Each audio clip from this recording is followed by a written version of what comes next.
দর্শক, আজকের ভিডিওতে আমি আপনাদেরকে অসাধারণ একটা রাজকীয় কাঠের বাড়ি দেখাবো। আর এই বাড়িটার সৌন্দর্য দেখলে আপনারা একদমই অবাক হয়ে যাবেন।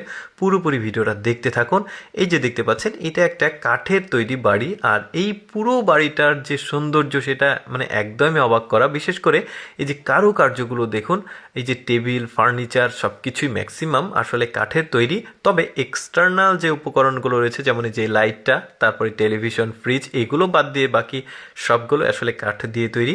আমার কাছে বেশ চমৎকার লেগেছে, তো ভাবলাম যে আপনাদের সাথে বাড়িটার সৌন্দর্য শেয়ার করি। দেখতে পাচ্ছেন ডিজাইনগুলো কি চমৎকার। পুরোপুরি ভিডিও দেখলে কিন্তু আপনারা আরও অনেক সুন্দর সুন্দর আসলে ডিজাইনগুলো দেখতে পারবেন। এই যে দেখতে পাচ্ছেন, এটা একটা টেলিভিশন দেখার জায়গা, সম্ভবত ডাইনিং স্পেস হতে পারে। এই যে দেখতে পাচ্ছেন ডিজাইনগুলো বেশ চমৎকার, একজন মানুষকে দেখা যাচ্ছে এই সামনে।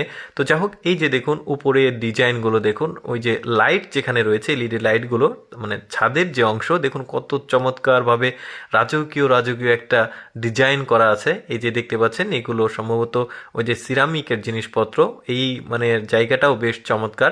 এই যে ফ্রিজ বাদ দিয়ে যা দেখবেন, টেলিভিশন, পর্দা, এগুলো বাদ দিয়ে যা দেখবেন সবকিছু আসলে কাঠের। এটা একটা রুম, আর এই রুমের সৌন্দর্যটাও অনেক সুন্দর। এই যে পর্দাগুলো দেখুন কত সুন্দর করে ম্যাচিং করে আসলে পর্দাটা লাগিয়েছে। উপরে যে এলইডি লাইটগুলো দিয়েছে কত চমৎকারভাবে আসলে আলোগুলো দিচ্ছে। এটা লাইটটা বড়, স্কোয়ার সাইজের। আর এগুলো সম্ভবত স্টোরেজ ক্যাপাসিটি, অর্থাৎ জামা কাপড় বা অন্যান্য জিনিসপত্র রাখার জন্য ড্রয়ারের মতো, আলমিরার মতো আর কি। তো তারপরে একটু সামনে যদি যাই, আমরা আরও অনেক কিছু লক্ষ্য করতে পারবো। দেখি এখানে গিয়ে, এখানে সম্ভবত যে গিফট বা অনেক জিনিসপত্র আসলে রাখার জায়গা। এই যে দেখতে পাচ্ছেন এখানে সিরামিক, চীনামাটির বিভিন্ন রকম আসলে জিনিসপত্র রাখা আছে। আর এইখানকার যে ডিজাইনটা, এটাও চমৎকার ছিল। এই যে এইখানে সম্ভবত ওই যে গিফট সামগ্রী আসলে রাখার জন্য জায়গা। তো আমার ঠিক মনে পড়ছে না এটাকে কি যেন একটা বলে, এনিওয়ে। তো দেখতে পাচ্ছেন এটা সম্ভবত কিচেন রুম, মোস্ট প্রবাবলি।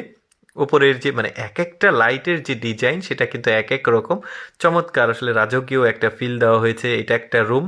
এই যে দেখতে পাচ্ছেন দরজার ডিজাইনগুলো, সব কিছুই। তবে আমার একটা ব্যাপারে একটু ডাউট থেকে গেল, সেটা হচ্ছে যদি কোনো ক্রমে আগুন লাগে তাহলে পুরো বাড়িটা হয়তো বা একদম নিশ্চিহ্ন হয়ে যাবে। তো এইটা আসলে ম্যাটার করে না। আসলে চীনের যে ইতিহাস, ঐতিহ্য রয়েছে, অনেক পুরনো, তারা কিন্তু আসলে কাঠের বাড়ি, এই ধরনের নকশা করা, ডিজাইন করা, কারুকার্য করা কাঠের বাড়ি করতে পছন্দ করে। শহরের দিকে ঠিক না, এটা হচ্ছে গ্রাম অঞ্চলের দিকে আসলে যারা একটু প্রভাবশালী বা একটু টাকা পয়সার মালিক, তারা কিন্তু এই ধরনের এক্সপেন্সিভ বাড়িগুলো করে থাকে সম্পূর্ণ কাঠ দিয়ে আর কি। ওই রকম একটা বাড়ি আপনাদেরকে আজকে দেখাচ্ছি আমি। চমৎকার পুরো বাড়িটার যে ডিজাইন, ইন্টেরিয়র ডিজাইন, যে নকশা, কারুকার্য, এগুলো কিন্তু আসলে মানে দৃষ্টিগোচর আর কি, যে কারো আসলে চোখ আটকে যাবে। এটা চীনের মহাপ্রাচীরের একটা কারুকার্য দেখতে পাচ্ছি। তো সব মিলে আসলে খুবই চমৎকার লেগেছে আমার। আমি সবসময় চেষ্টা করি আপনাদের সামনে এক্সেপশনাল, অদেখা, এডুকেশনাল, টেকনোলজিক্যাল, কমেডি, এন্টারটেইনিং ভিডিওগুলো আপনাদের সামনে উপস্থাপন করার। এইরকম ভিডিও প্রতিদিন দেখতে আমাদের লেটস গো ফেসবুক পেজটি ফলো রাখতে পারেন। আর আজকের এই রাজকীয় কাঠের বাড়িটি কেমন লাগলো অবশ্যই কমেন্ট করে আপনাদের মতামত জানাবেন। ধন্যবাদ সবাইকে।